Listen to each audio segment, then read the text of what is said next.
mes alcools, mes vagues à l'âme, à l'abri, mon jardin secret. Alors je m'appelle Matt Guetta, j'ai 39 ans, je suis graphiste 3D.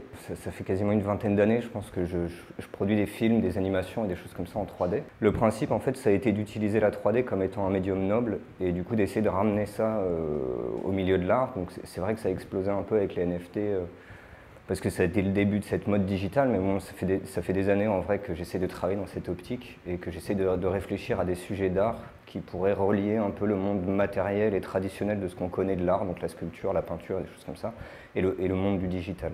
Enfin, pendant quasiment 20 ans de 3D, je ne me suis pas vraiment senti hyper légitime et je repensais toujours à l'histoire de l'art et par exemple à Mondrian, au pommier en fleurs, et comment en fait il a mis des années avant d'arriver à finir par d'abord faire le pommier en fleurs et puis faire ce qu'on connaît de lui après avec ses lignes et sa simplification de la peinture. Et c'est vrai que dans ce processus-là, je trouve que ça lui donnait une légitimité, parce que certes, il a peint des carrés, des formes très simples, mais en soi, il est passé par la peinture en l'huile d'abord. Et ce passage-là, je trouve que ça montre aussi son implication et toute sa démarche. Et en fait, ça légitime, on va dire, le fait que un peintre puisse faire juste des traits et des carrés. C'est là que j'ai commencé à réfléchir, il y a bien longtemps, à comment retransvaser ça. Et en fait, j'ai utilisé du coup la technique informatique que j'ai appris à maîtriser. Et donc tout le travail repose sur l'idée de en fait donner la main à l'algorithme, faire on pourrait dire une espèce de soupe de paramètres, mais après laisser l'ordinateur décider. Tout le travail a été de déléguer à l'informatique pour pouvoir dire, en fait l'informatique, la qualité de ce qu'il produit, en fait dépend de la soupe, si on peut dire, et des paramètres que l'artiste va donner. Pour l'exposition qui est là, ouais, le but en fait, ça a été de se servir de la technologie NFT. En fait, pour moi, un NFT, c'est simplement un certificat d'authenticité digitale. En soi, ça a l'air de rien comme ça, mais avec la technologie blockchain, en fait, c'est la première fois de l'histoire de l'informatique qu'on arrive à avoir un fichier qui est unique. En fait, avant ça, quand on avait un PDF, un film, un MP3, ce que vous voulez, et qu'on se l'échangeait par exemple sur les Napster ou les trucs de l'époque, en fait on pouvait plus savoir quel était le MP3 d'origine. Et le NFT est là pour ça et apporte une réponse à ça, un peu plus intelligente que ce qu'on connaissait des DRM et des choses comme ça, qui font que en fait on ne peut pas remettre en question l'unicité et l'authenticité de l'objet digital. Et qui déchiffre mes sourires comme autant de hiéroglyphes. Force de patience, mettre des mots sur mes silences. L'exposition elle va s'articuler sur deux lieux différents avec l'idée en fait de scinder le travail en deux. Donc en fait il y a une première partie qui sera présentée au Babazouk, qui est une œuvre sonore, les confessions d'un algorithme. En fait l'idée c'est d'expliquer par la programmation orientée objet. C'est un processus psychologique qui permet en fait d'organiser les choses. On va prendre un exemple tout simple, par exemple un plan de table. Quand on fait un plan de table, admettons pour un mariage ou je ne sais quoi, on va avoir ce processus psychologique de dire je vais prendre les noms des personnes et puis je vais les agencer sur mon plan. Et en fait, du coup, je vais pouvoir organiser les choses pour faire en sorte que tout le monde soit à une table où il est à l'aise. Et puis donc, dans ma tête, quelque part, je vais classer les gens par affinité. Et puis je vais dire, ils s'entendent bien, ils s'entendent pas bien, lui il est ceci, lui il est cela, donc je vais pas le mettre là. Voilà. Ce processus psychologique, il peut être utilisé à bon escient, parce que quand on fait un plan de table, après tout, le principe c'est que ce soit fait à bon escient, parce qu'on veut que tout le monde soit à l'aise. Et dans la programmation orientée objet, en fait, j'essaye d'axer le texte et donc le discours sur le fait que l'algorithme, lui, ne fait pas ça à bon escient. Et qu'en fait, quand on traite par exemple une boîte mail, pour afficher une boîte mail, on va afficher les objets email, et puis on va les mettre dans l'ordre, et on va les classer, et puis ça va juste nous donner les emails, et on aura notre boîte de réception. Par contre, quand on s'intéresse à l'humain et quand on fait ça exactement avec des humains, en fait, on va pouvoir mettre, le développeur va pouvoir mettre des dizaines de critères qui sont par exemple qu'est-ce que tu as acheté, qu'est-ce que tu aimes, quelle est ton adresse, ta pointure, ta taille, ton téléphone, quelles sont tes géolocalisations, tout ça. Et à partir de cette programmation donc orientée objet, j'en arrive au principe que finalement le code nous traite comme des objets, puisque c'est son mode de fonctionnement. Et donc j'ai pris le parti de faire un texte qui va expliquer, en fait de manière, on va dire, humaine. En fait, l'algorithme va se mettre à dire ce qu'il pense de la personne et il va la juger, mais comme le ferait un humain. Donc il va en fait expliquer tout ce qu'il peut comprendre en ayant simplement lu quelques emails dessus. Et dans la seconde partie du texte, en fait, il va un peu, on va dire qu'il va un peu vriller. En fait, il va déclarer son amour à son donc, utilisateur. Après, il y a une autre partie qui révèle de la prière, où du coup là, c'est moi, on va dire, qui prend le relais et plus l'algorithme.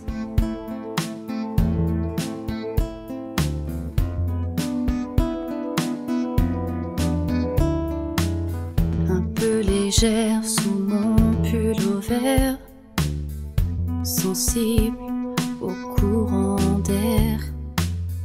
Je lève les yeux aux cieux, garde les pieds sur terre. Sur le travail de peinture et de sculpture, j'ai toujours eu voilà, un amour indéfinissable pour le travail de Joseph Kosuth ou des gens comme ça. Et en fait, ce travail-là les a toujours emmenés à définir finalement la source de la société et la source de l'homme comme étant le langage. Du coup, l'art est devenu langage. Donc si on pense à Kosuth, voilà, il exposait par exemple des définitions de mots ou des choses comme ça, puisqu'après tout, ça suffit. C'est de là que ça vient. Et en fait, dans tout ce travail sur l'algorithme, j'aime penser que finalement, la mémoire collective qui organisait tout ça, qui était organisée autour du langage, qui est donc la langue humaine, hein, que ce soit le français, l'anglais, ce que vous voulez, mais autour de la langue parlée, en fait, la mémoire collective d'aujourd'hui a été remplacée, en quelque sorte, par une mémoire collective qui est devenue informatique. Et du coup, les mots ne sont plus des mots, mais en fait, c'est du code. Et donc, tout le travail, que ce soit voilà, les peintures, Not for Sale ou le travail sur la physique, l'idée, c'est de dire, je vais parler comme un humain, mais à la place de l'ordinateur. Je vais utiliser son mode de fonctionnement et son mode de pensée pour réussir à exprimer quelque chose d'humain. Et du coup, j'essaie de prendre un peu corps, on va dire, dans le mode de pensée de l'algorithme. Le but, c'est de dire on peut produire du beau et on peut produire du pas beau, tout en laissant en fait faire l'ordinateur. Et c'est sur le travail de sculpture et de peinture, en fait, dans les deux cas, je n'ai pas la main sur ce qui est produit. Je ne fais qu'obéir à l'informatique, c'est juste qu'en fait, je vais créer certains paramètres et après, je vais laisser faire. Et c'est l'ordinateur qui me dictera ce qu'il faut. Et dans la partie sculpture, en fait, ce qui est beau, c'est que le fait que l'algorithme se mette à simuler de manière physiquement juste la gravité, le poids, la masse, tout ça, et à faire les équations, en fait, quand la sculpture explose et qu'elle me donne un plan, en fait, elle nous donne le temps arrêté, mais d'une manière qui est physiquement juste. C'est calculé par l'algorithme, et du coup, l'œil le perçoit. C'est-à-dire que quand on voit la sculpture, en soi, elle n'a rien de forme qui est propre à un travail esthétique sur des règles de construction. Il y a vraiment juste un travail d'algorithme, et en même temps, ça nous donne accès à quelque chose d'impossible, qui est d'observer en fait le temps arrêté, tel quel et de manière physiquement juste, avec des vrais paramètres de gravité. Et par rapport aux peintures, en fait, on fait le portrait, quelque part, l'informatique nous donne accès à la personne telle qu'elle est, enfin voilà, c'est de la donnée brute. Et du coup, on l'a d'une manière qui est complètement juste et sans aucune interprétation, donc c'est quelque part le portrait le plus juste possible, puisque c'est la personne telle qu'elle est, c'est son double digital en quelque sorte. Et ce portrait-là fait que c'est extrêmement juste, mais par contre, en termes de peinture, c'est simplement du code sur une toile, ça n'a aucun sens esthétique, c'est pas du tout là pour être beau et c'est pas fait pour être beau. Sur l'exposition suivante, en fait, le principe sur Not for Sale, ça a été de faire une partie audio où on a cette confession-là de l'algorithme qui vient nous expliquer librement ce qu'il est capable de penser et de dire de nous quand il nous juge, voilà, quand on scrolle, quand on va sur Internet, quand ceci, quand cela.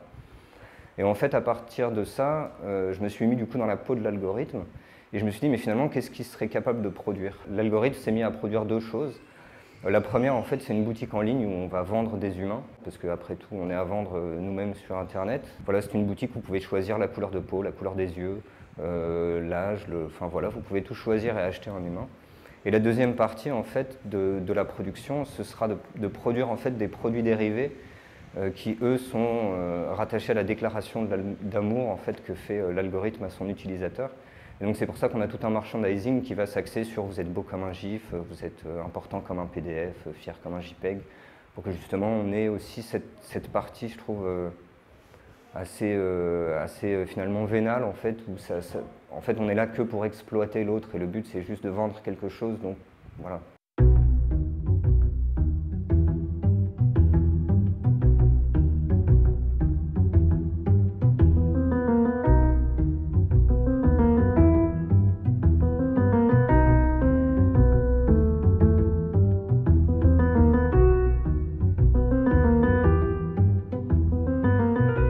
Les Les personnes, du coup, une fois qu'elles sont commandées, elles sont fabriquées à partir d'un logiciel, un éditeur de jeux vidéo en gros, qui permet de créer des personnages assez facilement, on va dire.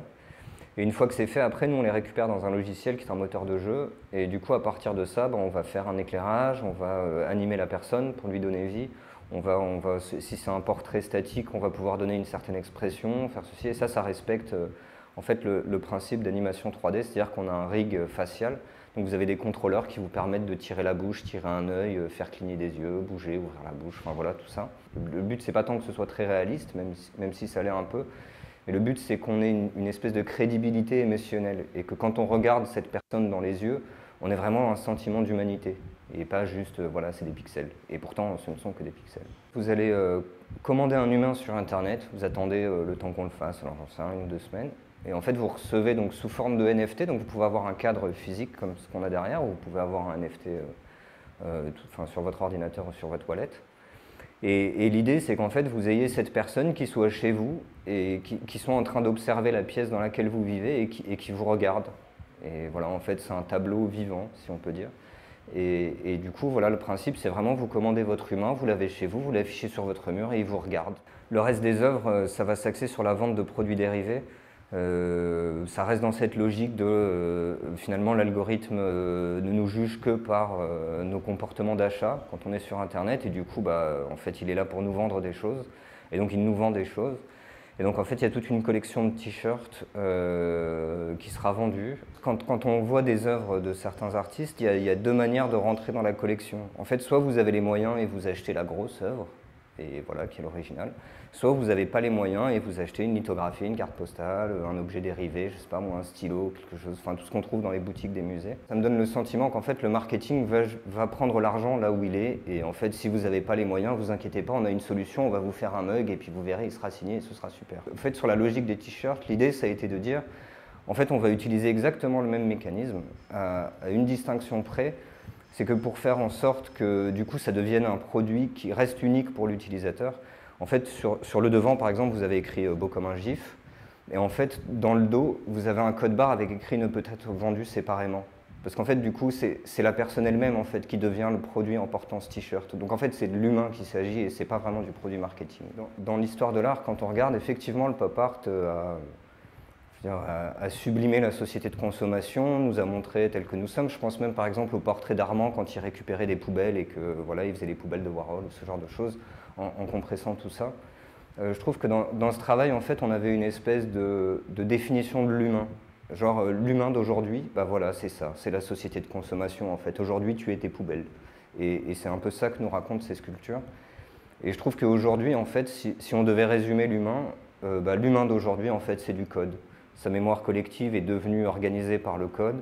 Son fonctionnement est finalement d'être individualisé avec son téléphone et de répondre au code, parce qu'en fait on lui obéit. Hein. Et du coup, je trouve que ça nous enlève complètement notre part d'humanité et en même temps, voilà, l'humain d'aujourd'hui, c'est un objet de consommation qui réfléchit, donc oui, acheter des t-shirts, c'est nul.